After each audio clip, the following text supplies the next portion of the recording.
Iya Pak, iya, iya, iya.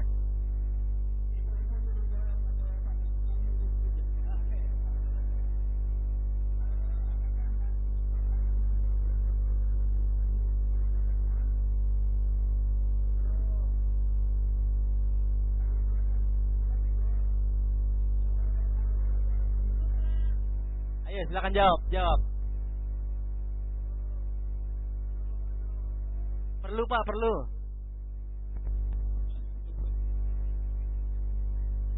Ini pesertanya yang harus jawab.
Puskesmasnya Pak Prem.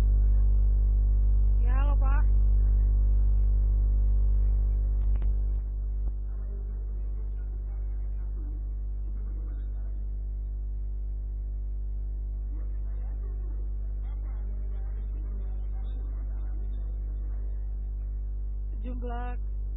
Jumlah kunjungan K1 dibagi 12 kali 100. Iya.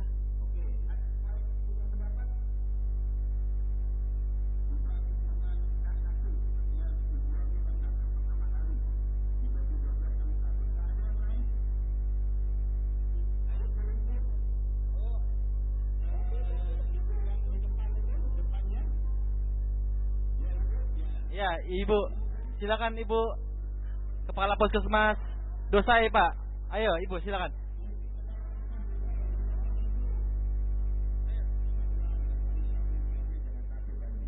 Wah, iya, Pak. Mic-nya cuma satu, jadi harus gantian nih.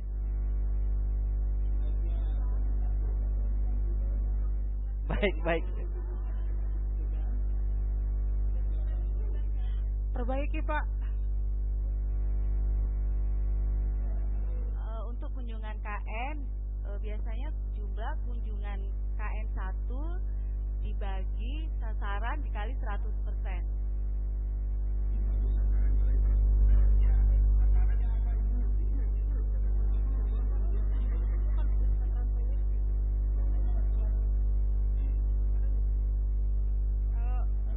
Untuk sasaran neonatus Pak, biasanya itu dari data jumlah penduduknya Pak.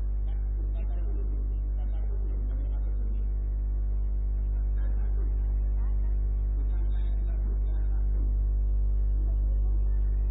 Berarti jumlah kunjungan jumlah K1 dibagi sasaran dikali 100.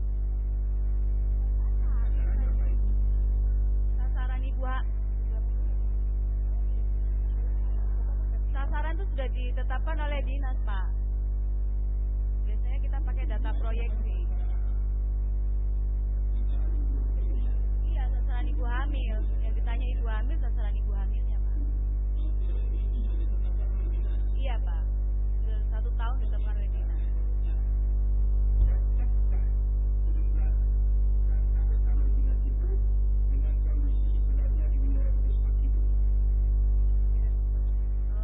Tergantung Pak.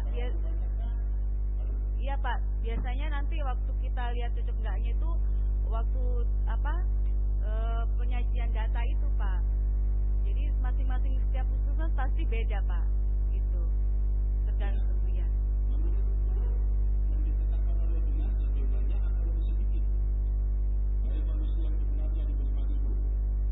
Biasanya cenderung lebih banyak Pak. Lebih banyak. Iya. Kalau ternyata ditetapkan oleh dinas itu lebih banyak, itu terasa untung atau merasa rugi? Rugi Pak. Karena cakupannya jadi tidak sesuai dengan yang ada di lapangan. Cakupannya lebih rendah. Iya, jadi rendah.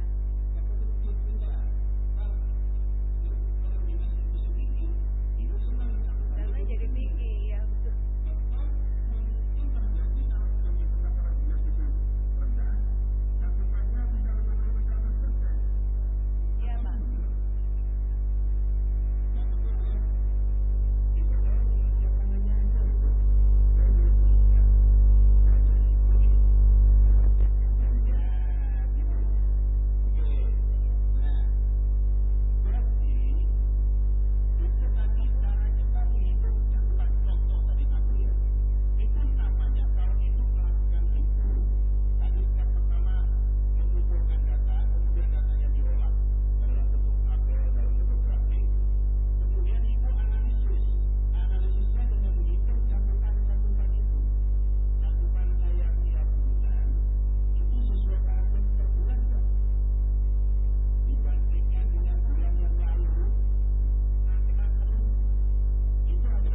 Iya, sesuai dengan target.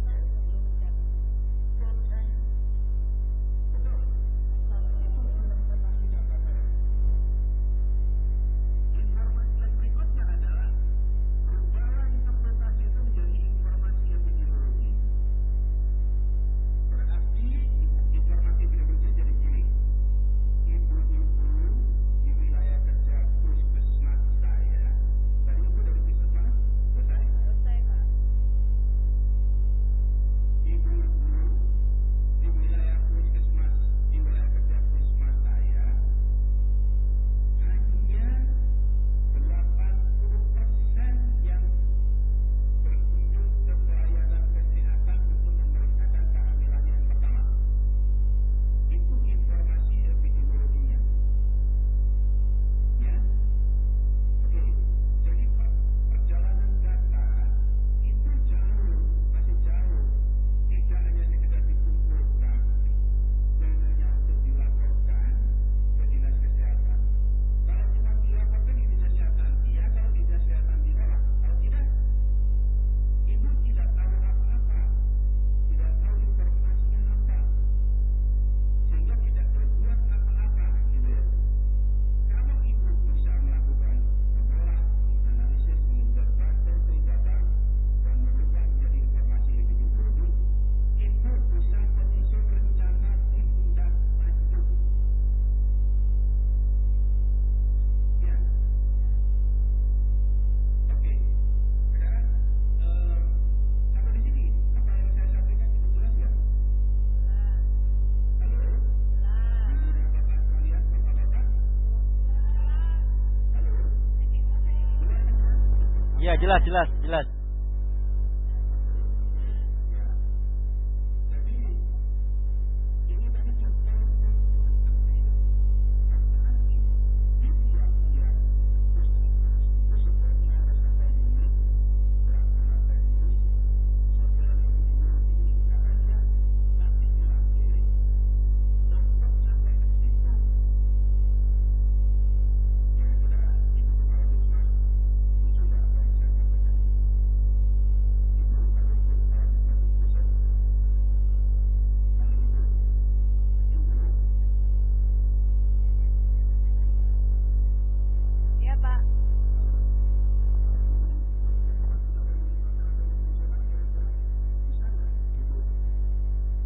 Bisa, Pak. Setuju.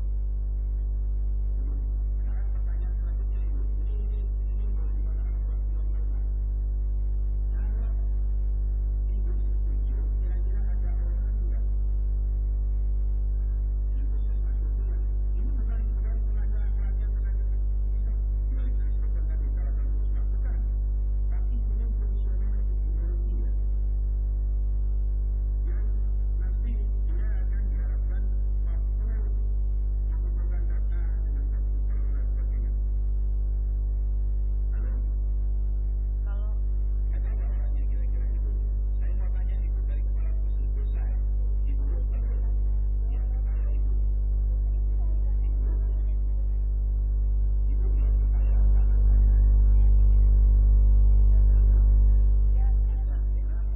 Iya, sebentar. Ya, selamat pagi, Pak. Ya, Bapak. Di tenaga kami Puskesmas Dosai ada 34 petugas, Pak. Kebetulan di Puskesmas Dosai itu sudah ada petugas khusus pengelola data. Dalam hal ini adalah petugas Simpus.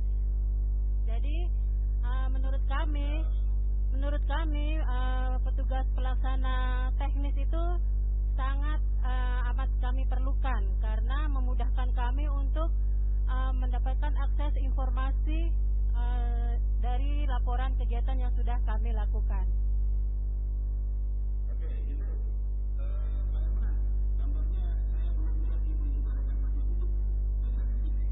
Nah, tapi sekarang udah. Ya, bagaimana Pak? Sudah lihat wajah saya?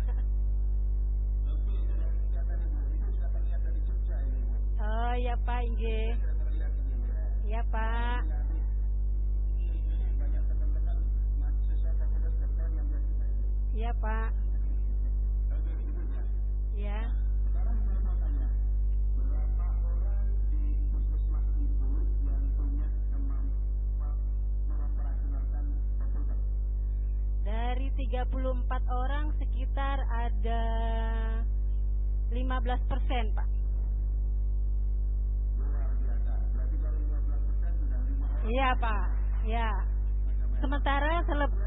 Sementara selebihnya sedang dalam proses untuk pembelajaran supaya bisa dapat menguasai komputerisasi. Oke, luar biasa itu. Yang kedua, komputernya ada berapa di puskesmas ini? Komputernya kebetulan masing-masing ada yang punya pribadi, Pak. Untuk di puskesmas komputer ada 2, terus laptop kebetulan dapat 1, jadi ada 3, Pak, milik puskesmas. Sedangkan masing-masing punya sendiri. Luar biasa. Berarti tidak ada masalah. Tidak ada, Pak. Tidak ada di puskesmas kami, tidak ada masalah data. Berarti tinggal nanti otak-otik itu. Ya, Pak. Bagaimana caranya mereka lalu? Ya. Jadi tinggal nanti menaikkan kemampuan mereka mungkin dengan pelatihan sederhana saja Iya, Pak. dari petugas ini ya. Iya. Petugas Simpus ini ya. Iya, Pak. Itu backgroundnya. Kebetulan petugas Simpus backgroundnya D3 tapi sudah melakukan kegiatan Simpus yang dari Jogja itu, Pak. Oke, hebat itu sudah punya.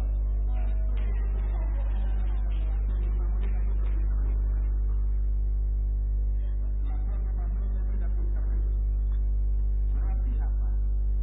Nomor 1 itu adalah ibu komitmen terlebih dahulu di puskesmas itu bahwa ini memang saya perlukan dan orang ini harus kita gunakan. Halo, bagaimana dengan puskesmas? Ada orang seperti yang tadi dari puskesmas desa. Halo.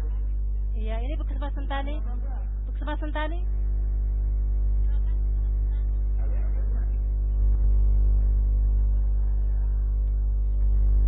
Ya, baik, terima kasih Pak. Kalau untuk Puskesmas Sentani, petugas pengelola data seperti di Dosa itu tidak ada sama sekali, Pak.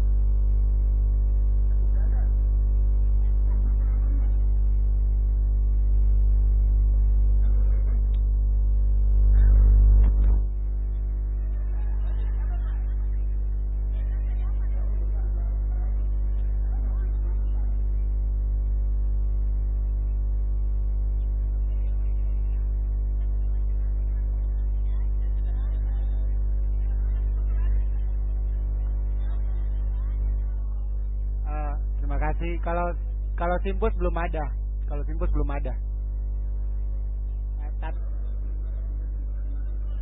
Ya. Komputer ada 2. Satu di ruang tata usaha, satu di ruangan kepala puskesmas. Satu dicuri.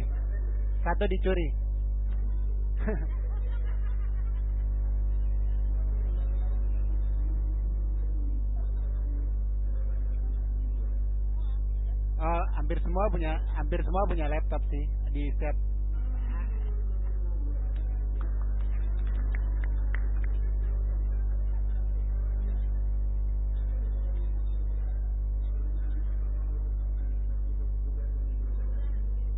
Memang kita sudah punya rencana sih ke depan, dari kepala puskesmas itu ada mau menyediakan laptop dari dana yang tersisa mungkin dari berbagai kegiatan. Nah, itu mungkin rencananya mau dibagikan ke setiap penanggung jawab ruangan, baru dilatih untuk bikin pencatatan laporan secara komputer gitu, supaya lebih mempermudah kalau kita mau mengumpulkan laporan.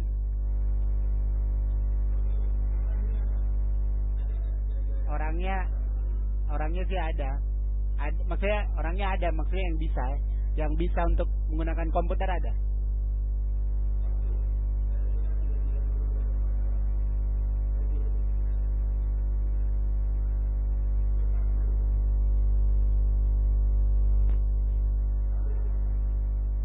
Halo Bapak.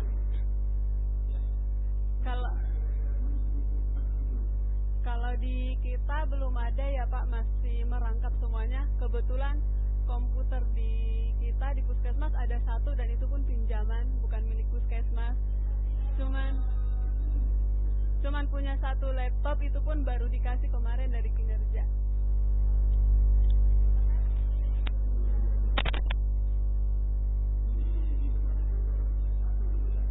Iya Pak, jadi kita selama ini masih manual.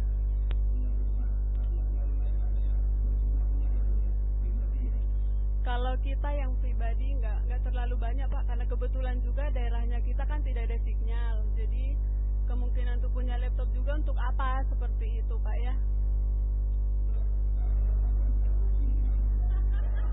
Kan enggak Pak, begini, orang terkadang punya laptop untuk bisa dipakai internet apa segala macam. Kebiasaan orang kan tujuan utamanya itu, dan yang kedua baru untuk laporan, untuk apa segala macam, begitu Pak.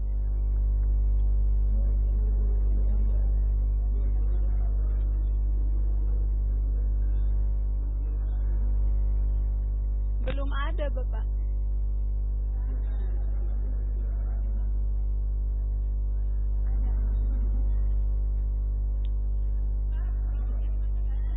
Staf bukan. Kepala puskesmasnya kita lagi ada pelatihan. Kenapa Bapak?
Data yang ada di puskesmas, jumlah real, data real, data penduduk real, iya.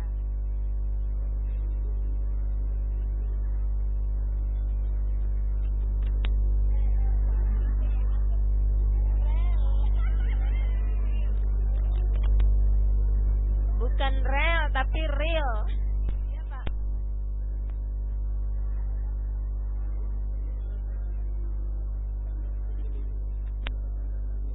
Iya Pak, kita koordinasi dengan pegawai camat Pak biasanya, kemudian koordinasi dengan aparat di desa untuk mendapatkan data real itu Pak.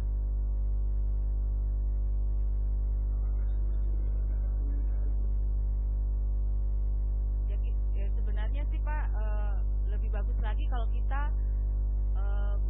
mengaktifkan ibu-ibu kader juga Pak untuk mendata dari kampung ke kampung gitu Pak.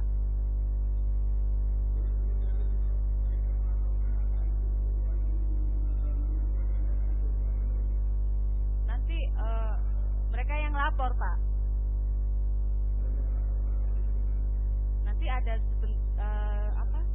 format gitu Pak. Nanti ada format pendataan seperti itu Pak.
Saja Pak, bisa saja.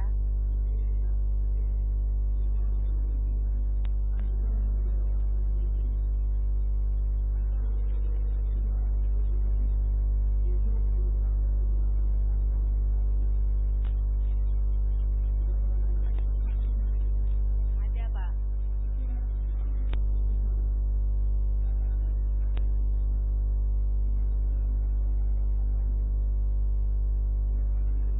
Ya, sudah dilaksanakan Pak.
kalau menurut kami sih dari Puskesmas Sentani untuk sumber daya mungkin ada, terus mungkin cuma itu aja untuk menggerakkan orang supaya bisa melakukan tuh kadang-kadang susah gampang itu.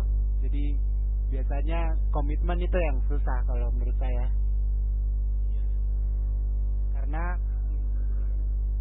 Karena kita tuh ini rata-rata double job sih yang mau ditugaskan gitu. Jadi dia petugas apalagi kalau di Sentani itu kan masyarakatnya banyak gitu. Jadi untuk bisa double job seperti itu tuh kayak agak repot gitu kadang-kadang mungkin. Jadi komitmen yang paling penting sih. Kurang lebih 60. Iya. Tapi jumlah penduduk kita besar, Pak. 48.000. Iya. Jumlah kunjungan kita tuh sehari bisa 300. Jumlah kunjungan kita per hari bisa 300.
Ya, terima kasih Pak. Kebetulan kami dari Puskesmas Kota ini, kami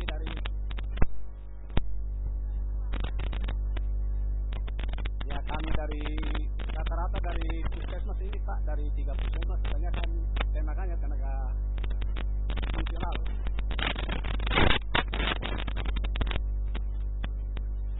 Iya Pak, kami barangkali dari 3 Puskesmas ini kebanyakan tenaga fungsional. Karena kebetulan saya saja di dosa ini dari tenaga struktural. Barangkali masih kendala-kendala yang masih artinya mau naik pangkat lari ke struktural. Bagaimana tindak lanjutnya Pak? Kendala-kendala perawat. Apakah dia mau atau masuk ke struktural atau masih di fungsional? Karena kebanyakan perawat Pak di Puskesmas.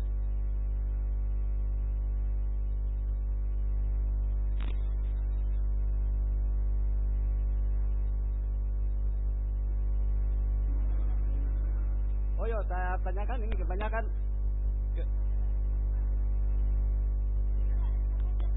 Oh iya Pak, bisa dengar suara? Ya? Oh iya Pak, ini kami tanyakan dari Puskesmas. Kebanyakan di Puskesmas yang 3 Puskesmas ini kebanyakan tenaga fungsional yang banyak. Kalau struktural agak jarang Pak. Bagaimana?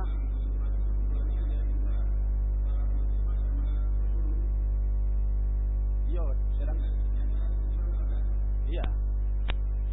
Sedangkan mengolah data apa ini yang data di Puskesmas ini masuk di struktural Pak kalau saya pikir.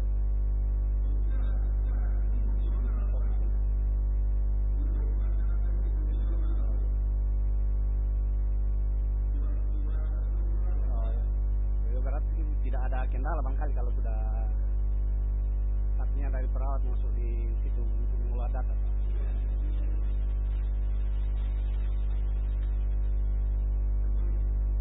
Ya itu saja Pak.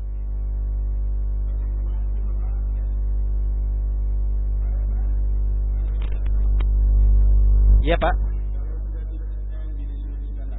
Ya.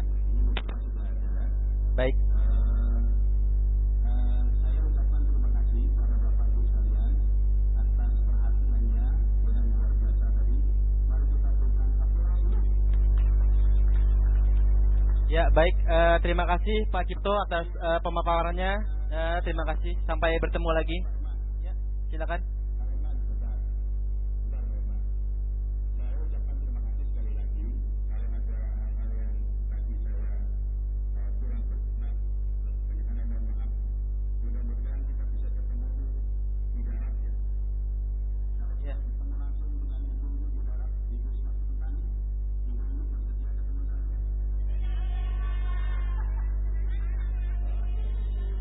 Dengan senang hati Pak, kami tunggu Pak.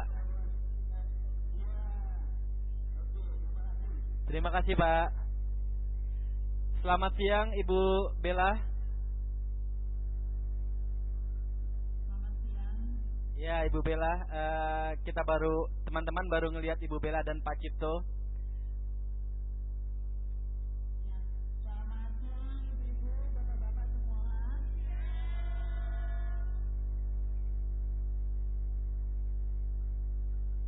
Baik, kita langsung saja siapa dari puskesmas mana dulu ini yang menyampaikan presentasinya. Baik, langsung saja dari Sentani, silakan perwakilannya untuk presentasikan hasil diskusi kasus offline-nya.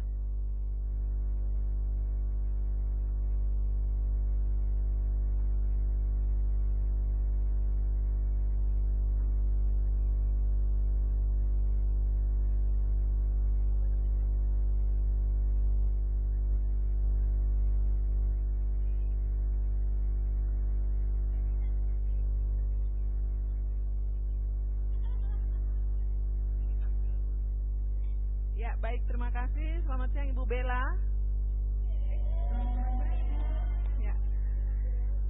Ya, kami dari Puskesmas Sentani akan mencoba menjawab pertanyaan kasus yang sudah kami siapkan dari kelompok Sentani. Ya, nomor 1, pertanyaannya identifikasi siapa yang seharusnya menjadi A. Komando, B. Penghubung. Jadi dari menurut kami yang menjadi komando adalah kepala distrik, kemudian yang menjadi penghubung adalah kemudian yang menjadi penghubung adalah kepala kampung.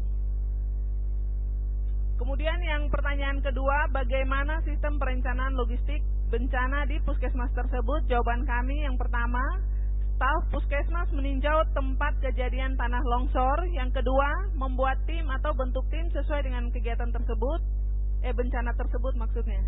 Kemudian yang ketiga, tim mendata korban. Pertanyaan ketiga, bagaimana alur penanganan bencana di puskesmas? Jawaban kami yang pertama, koordinasi kepala kampung, kepala distrik, dan kepala puskesmas. Yang kedua, koordinasi tim medis dan tim bencana. Yang ketiga, evaluasi dengan lintas sektoral. Pertanyaan keempat, bagaimana peran kepala puskesmas? Jawaban kami yang pertama, berkoordinasi dengan tim bencana, evaluator, dan lintas sektoral. Kemudian pertanyaan analisis. Pertanyaan pertama, setelah membaca kasus tersebut, apa saja masalah-masalah manajemen bencana yang dapat diidentifikasi? Jawaban kami pertama, seharusnya ada sistem pengorganisasian komando dari tim reaksi cepat. Yang kedua, logistik bencana harus sudah ada manajemennya khusus untuk bencana. Pertanyaan kedua, dari beberapa masalah yang teridentifikasi, pilih salah satu masalah yang paling penting yang perlu Anda cari solusinya. Jawaban kami yaitu sistem pengorganisasian komando tim reaksi cepat. Pertanyaan ketiga, apa penyebab utama masalah yang Anda pilih? Jawaban kami, pertama, belum adanya koordinasi dinas dan PKM dan sektor lainnya. Yang kedua, kurang komunikasi dan pelatihan penanganan bencana. Pertanyaan keempat, menurut Anda apakah sistem ini dapat berfungsi lancar saat terjadi bencana? Jika ya, beri alasan Anda. Jika tidak, bagaimana sistem itu harus berjalan? Jawaban kami, ya, karena dengan komunikasi dan koordinasi yang baik, maka setiap orang atau bagian mengerti dengan jelas apa yang harus dilakukan jika terjadi bencana. Yang berikut pertanyaan untuk memecahkan masalah. Pertanyaan pertama, identifikasi alternatif penyelesaian prioritas masalah yang telah Anda simpulkan. Jawaban kami, yang pertama, pelatihan siaga bencana. Yang kedua, sosialisasi dan simulasi siaga bencana. Yang ketiga, pembagian logistik siaga bencana yang baik. Pertanyaan kedua, sebutkan satu alternatif solusi prioritas bagi pemecahan masalah tersebut. Jawaban kami, sosialisasi dan simulasi siaga bencana. Pertanyaan ketiga, bagaimana Anda dapat memutuskan dan mengukur bahwa solusi tersebut adalah yang terbaik yang dipilih? Jawaban kami, semua orang mengerti dengan jelas apa yang harus dikerjakan. Yang kedua, jika terjadi bencana koordinasi tiap bagian sudah sudah terlatih. Pertanyaan keempat, bagaimana Anda membuat rencana implementasi dari solusi yang telah dipilih? Susunan rencana implementasi secara lengkap. Jawaban kami yang pertama, mengumpulkan petugas dan memberikan pelatihan siaga bencana. Yang kedua, simulasi siaga bencana. Yang ketiga, simulasi koordinasi bencana untuk elemen pendukung. Ya, demikian dari kami Puskesmas Sentani. Makasih Bu.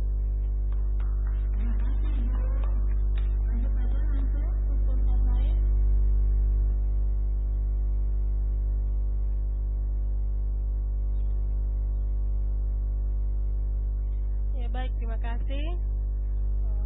Untuk waktu yang diberikan kepada kami dari Puskesmas Desa Apre, kami akan menyajikan hasil presentasi kami dari kasus yang diberikan. Langsung saja ke pertanyaan kasus. Yang pertama, identifikasi siapa yang seharusnya menjadi komando. Yang kami menjawab di sini kepala puskesmas, kepala distrik. Untuk penghubungnya, staf yang melapor kejadian, kepala kampung atau masyarakat. Yang ketiga, tim SAR. Pertanyaan kedua, bagaimana sistem perencanaan logistik bencana di puskesmas tersebut? Kami menjawab, kepala puskesmas dan petugas farmasi mengecek stok obat dan pengeluaran sesuai dengan kebutuhan. Pertanyaan ketiga, bagaimana alur penanganan bencana di puskesmas? Kami menjawab, yang pertama, petugas lapor ke kepala puskesmas. Yang berikut, dokter atau kepala puskesmas memberikan perintah kepada petugas untuk meninjau lokasi bencana alam. Yang berikut, persiapan logistik. Kapus, yang berikut lagi, Kapus membentuk tim untuk penanganan bencana. Pertanyaan berikut, bagaimana peran kepala puskesmas? Peran kepala puskesmas hanya memantau dan mengawasi.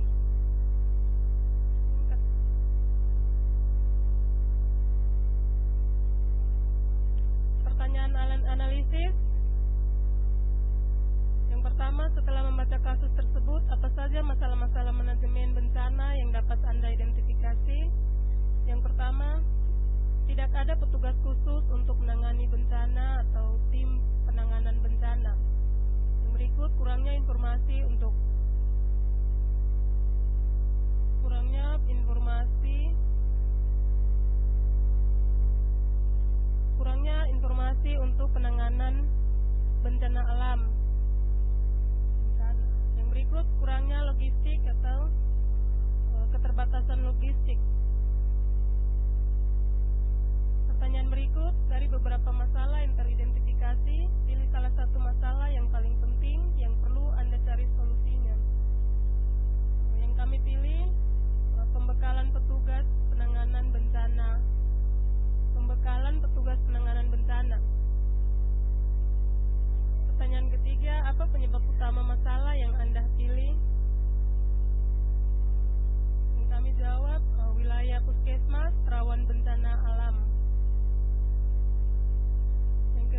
mengkoordinasikan dengan Dinas Penanggulangan Bencana agar sistem manajemen penanganan penanggulangan berjalan dengan baik. Terus kemudian satu alternatif solusi prioritas bagi pemecahan masalah tersebut, jawabannya kami anggap sama, yaitu mengkoordinasikan dengan dinas agar sistem manajemen penanganan penanggulangan bencana bisa berjalan dengan yang sesuai dengan yang diharapkan. Kemudian pertanyaan nomor 3, bagaimana Anda dapat memutuskan dan mengukur bahwa solusi tersebut adalah yang terbaik yang dipilih, yaitu terjadinya koordinasi antara puskesmas dan dinas kesehatan dalam penanggulangan bencana. Pertanyaan nomor 4, bagaimana Anda membuat rencana implementasi dari solusi yang dipilih? Kami jawab, puskesmas dengan dinas harus duduk bersama untuk membicarakan tentang penanganan penanggulangan bencana. Terima kasih Bu, itu yang kami bisa jawab dari Puskesmas Dosai. Terima kasih. Kita kasih aplaus dulu untuk semuanya.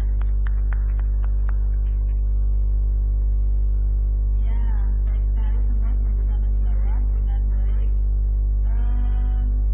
Saya mau nanya dulu nih, kepala distrik itu maksudnya siapa ya? Distrik di sini setara dengan camat, Bu. Oh, camat ya. Iya. Berarti maksudnya camat. Camat, betul. Kepala kampung itu setara dengan Kepala desa. kepala desa. Iya. Ya, baik. Atau lurah, sama saja dengan lurah ya. Dengan lurah ya. Ya, baik.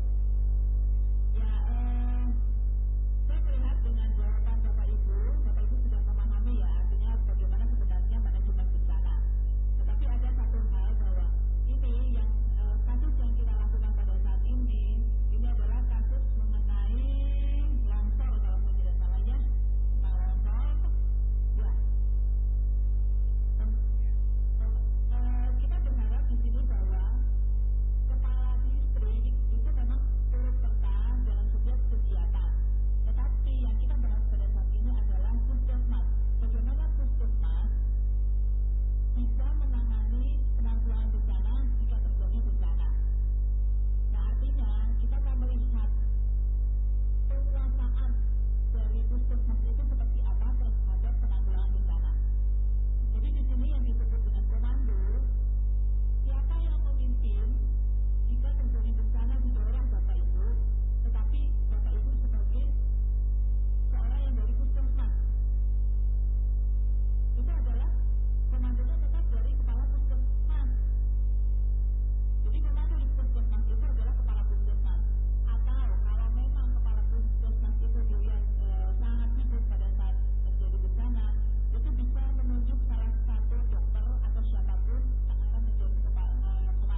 Ya, jelas Bu, jelas. Kita dengar jelas sekali ya. Jadi bisa dipahami ya, maksud saya kenapa komando itu di puskesmas adalah kepala puskesmas, ya. Jadi bukan kepala distrik. Kepala distrik bisa, tetapi nanti itu masuk di dalam kalau Bapak Ibu membaca dari modul yang ada ya, yang disebut dengan regional disaster plan, artinya penanggulangan daerah. Penanggulangan bencana di daerah itu nanti komandonya adalah kepala distrik. Tetapi sebagai pengorganisasiannya nanti dalam operasional yang bekerja langsung itu puskesmas. Puskesmas yaitu yang dikepalai oleh kepala puskesmas. Begitu ya. Ya. Kemudian untuk yang berikutnya, dari kasus ini kita melihat bahwa banyak hal-hal yang belum dipahami. Jadi misalnya seperti untuk implementasinya ya, implementasinya dilihat di sini kebanyakan dari ketiga-tiga puskesmas itu menyatakan pelatihan, simulasi bencana, kemudian koordinasi dan komunikasi.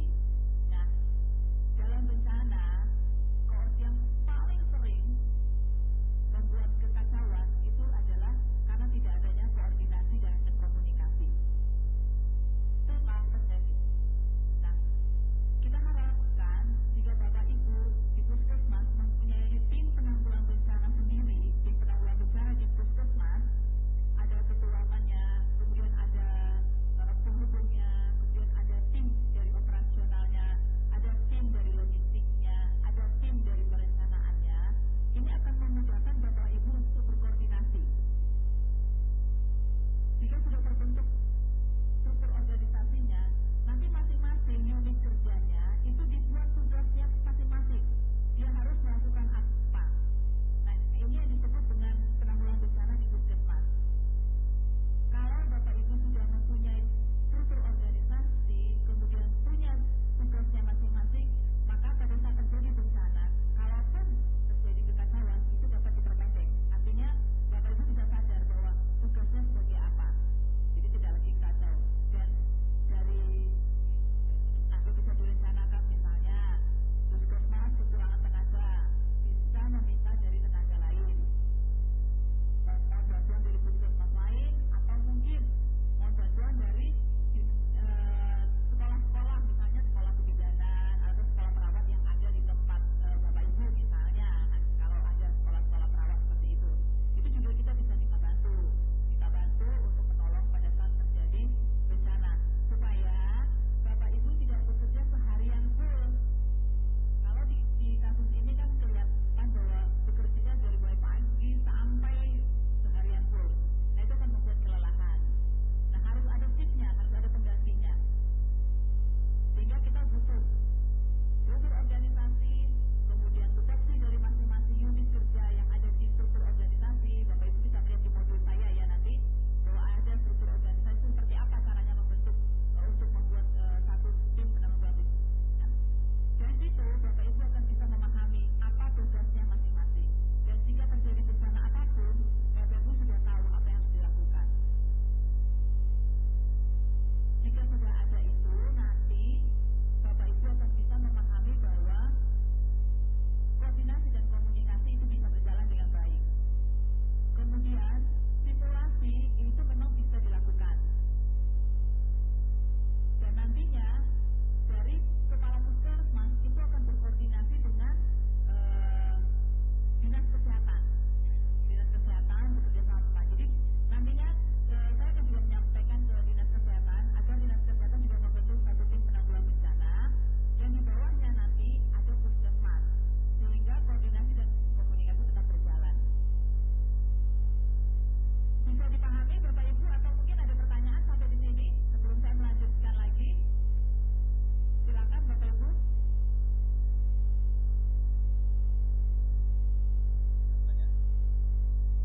Halo? Lanjut Bu, lanjut. Ya, lanjut. Ya, baik. Jadi memang perencanaan juga itu harus logistik juga harus ada perencanaannya.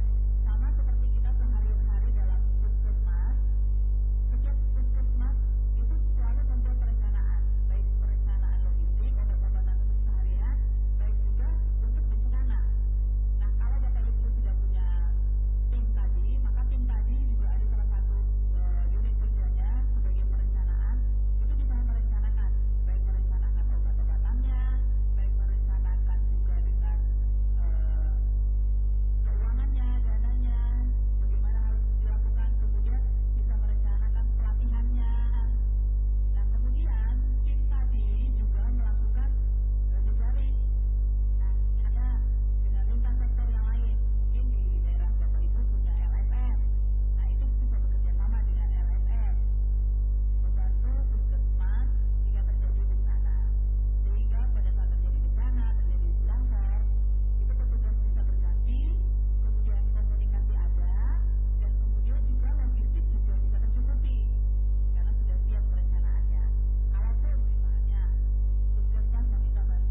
Ada, sebentar. Sebentar Ibu, ada. Baik, terima kasih Ibu. Yang saya mau tanyakan, apakah tim penanggulangan bencana perlu diadakan di puskesmas? Kemudian bagaimana dengan dananya, sumber dananya? Terima kasih.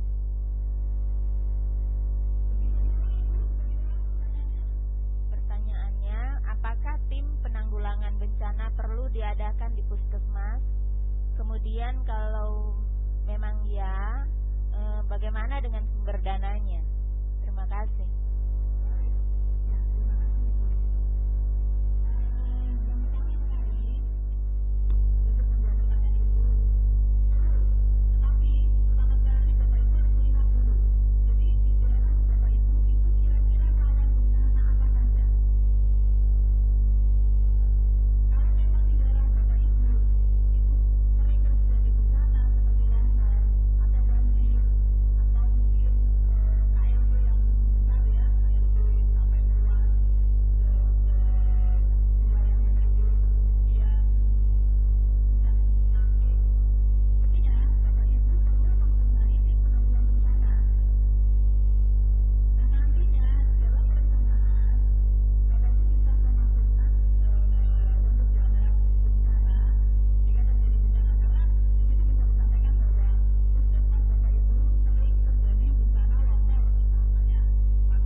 Bu, terima kasih banyak.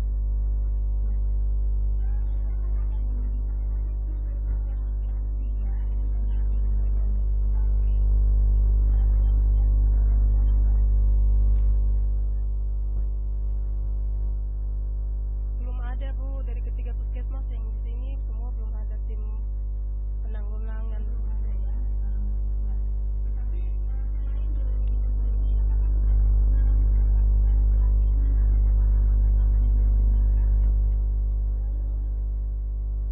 Belum juga Bu. Ya.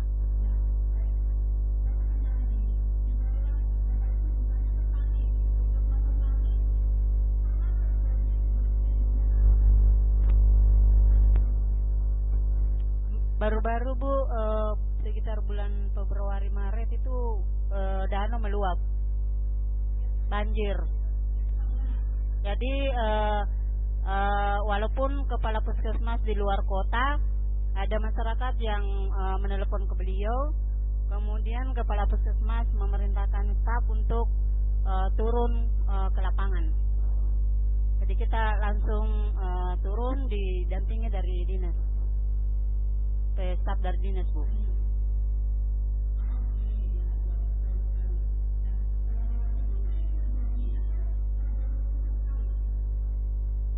Untuk di Sentani hampir setiap tahun ada air danau naik. Jadi masyarakat di danau yang biasa kena bencana, Bu. Kalau di kota jarang. Ya, mungkin kalau di Depapre longsor, kalau di Sentani air saja, air danau yang meluap. Iya, Bu.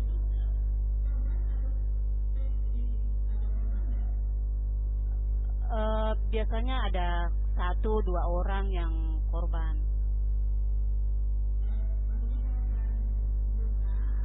Meninggal karena tenggelam, iya, Bu. Biasanya terutama anak kecil, iya.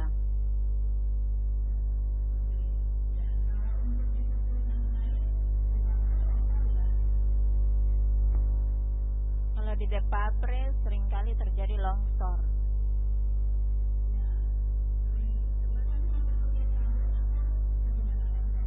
Longsornya hampir setiap tahun pada saat hujan, iya. Kalau korban tidak ada. Iya. Iya.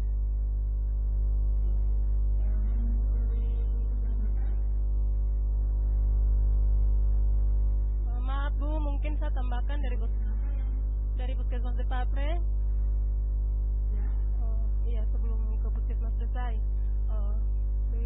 Kami di Puskesmas Depapre, kami tidak mendapat, jarang mendapat kasus-kasus yang karena bencana alam, tetapi berhubung karena kami ada beberapa daerah wisata, kami kasus yang sering kami dapat itu bencana, bukan bencana tapi kecelakaan di laut dengan kecelakaan di darat, transportasi. Jadi yang kita dapat kecelakaan karena kendaraan dan karena tenggelam. Iya Bu, saya mau. Iya. Bisa lebih dari 10 per tahun, ya.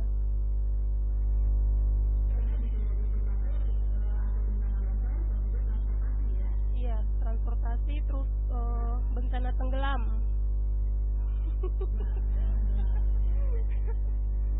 Iya Bu.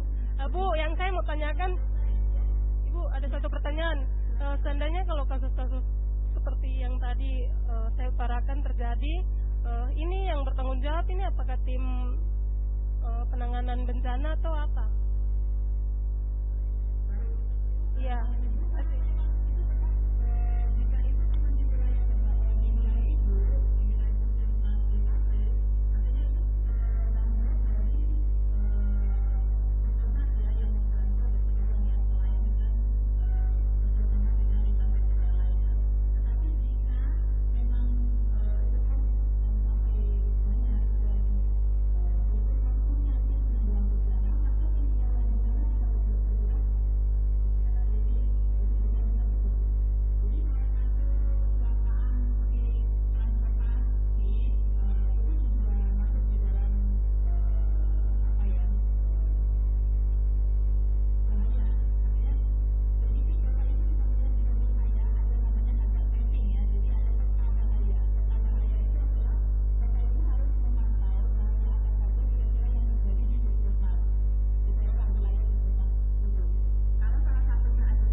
dengan Bama.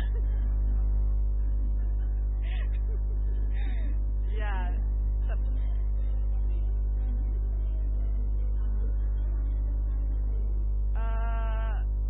tahun-tahun kemarin tidak sampai separah yang tahun ini, Bu. Iya, jadi tidak sampai terendam.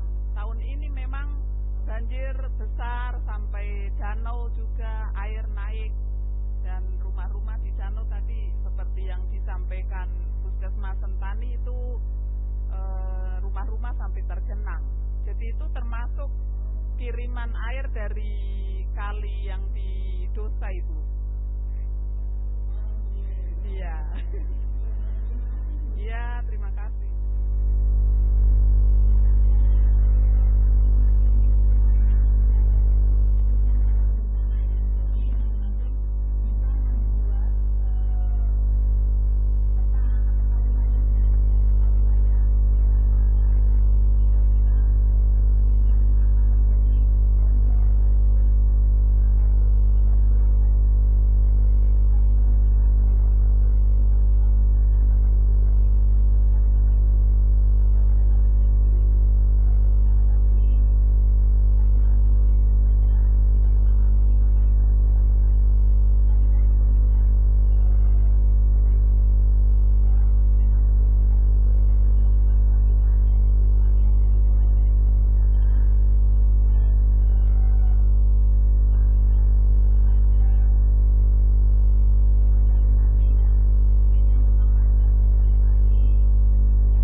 Setuju lagi kalau orang Jayapura ke Jogja, Ibu. Jangan orang Jogja yang datang.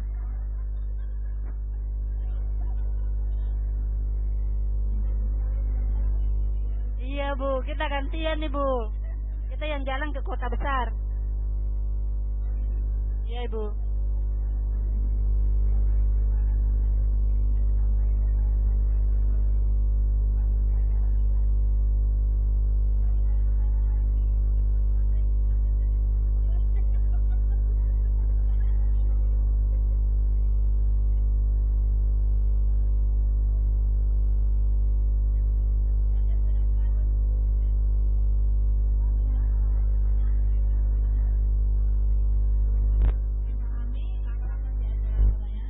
Ya, sangat cukup Ibu. Teman-teman ada pertanyaan lagi? Cukup Bu, cukup. Baik, terima kasih. Kita kasih aplaus dulu untuk semuanya. Saya kembalikan ke Mbak Yunis.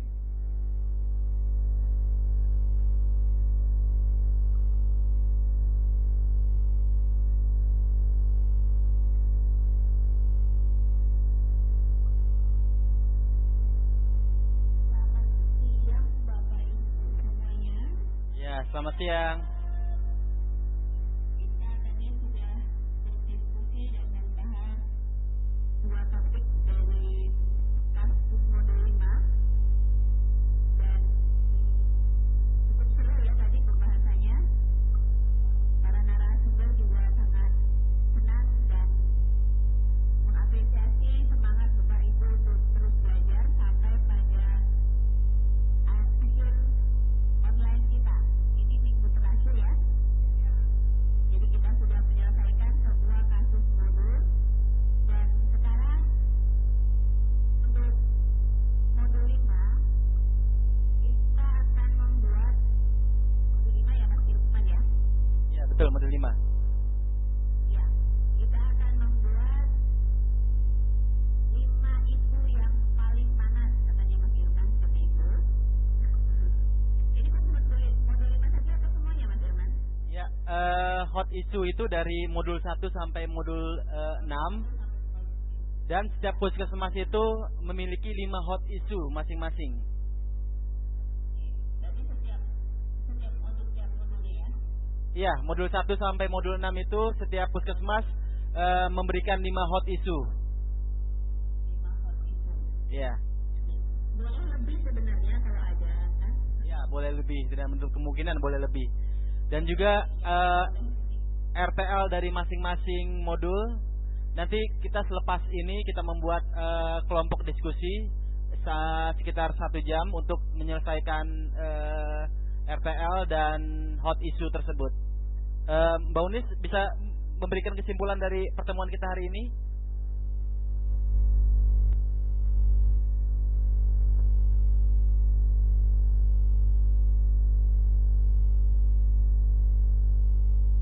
Ya, untuk yang topik 5A yaitu epidemiologi, tadi kita membahas tentang masalah-masalah belum adanya pengolahan data secara komputerisasi, kemudian belum ada petugas khusus untuk mengolah data tersebut, kemudian data yang hanya digunakan untuk dilaporkan ke dinas, yaitu data dari puskesmas hanya digunakan untuk pelaporan ke dinas saja, dan puskesmas yang hanya sebagai pelaksana program dari dinas kesehatan. Nah, kemudian tadi ada penjelasan dari Pak Cipto tentang kondisi ideal yang seharusnya dimiliki oleh puskesmas tentang data, yaitu data harusnya dikumpulkan, diolah, dan dijadikan sebagai bahan untuk membuat perencanaan secara spesifik oleh puskesmas.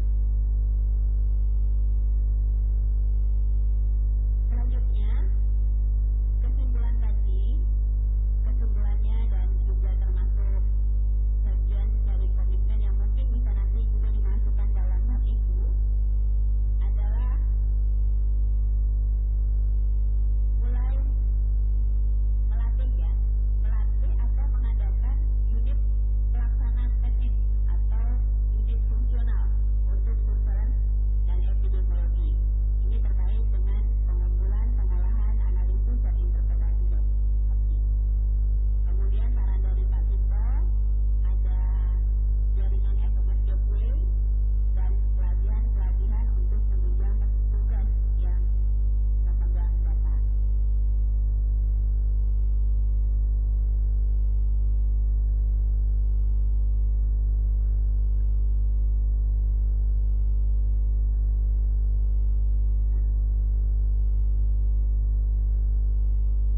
Ya, kemudian dari topik 5B yaitu manajemen bencana, di sini tadi berkomitmen untuk senang memahami apa itu manajemen bencana. Jadi setiap puskesmas diharapkan bisa memahami secara benar tentang manajemen bencana. Kemudian membentuk tim dan mensosialisasikan kebutuhan ini pada puskesmas masing-masing, serta berkoordinasi dengan yang ada di provinsi, crisis center bencana yang ada di provinsi untuk membuat tim, kemudian melakukan perencanaan penganggaran dan sebagainya. Mungkin ini juga bisa dimasukkan dalam hal itu nanti dalam modul 5 dan kemudian dibuat RPL yang mendukung agar komitmen Bapak dan Ibu bisa tercapai nanti. Kira-kira seperti itu kesimpulan dari kami, Mas Nurman. Ya, baik. Terima kasih Mbak Unis dan Ibu Bella atas kesimpulannya dan pemaparan terutama dari Ibu Bella tentang manajemen bencana, yang mana kita bisa dapat memahami dan mengerti manajemen bencana walaupun hanya sedikit, dan diharapkan pada saat proses tatap muka nanti itu akan kita bisa mengeksplor apa-apa saja yang bisa kita dalami. Begitu Mbak Unis dan Ibu Bella, terima kasih atas kesempatannya hari ini. Sampai bertemu di tatap muka nanti. Terima kasih Bapak Ibu semuanya. Mohon untuk karena isu ini sangat penting bagi kami untuk membuat juga pendalaman dan materi untuk tatap muka nanti. Maka kami berharap isu ini benar-benar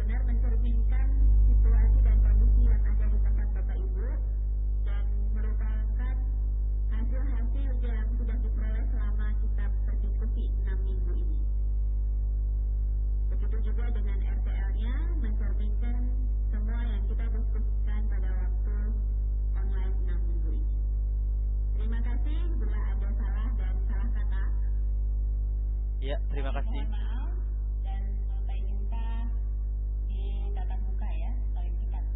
Iya. Ya, oke, kita tutup saja. Assalamualaikum warahmatullahi wabarakatuh. Sampai bertemu lagi Jogja. Salam dari Kabupaten Jayapura.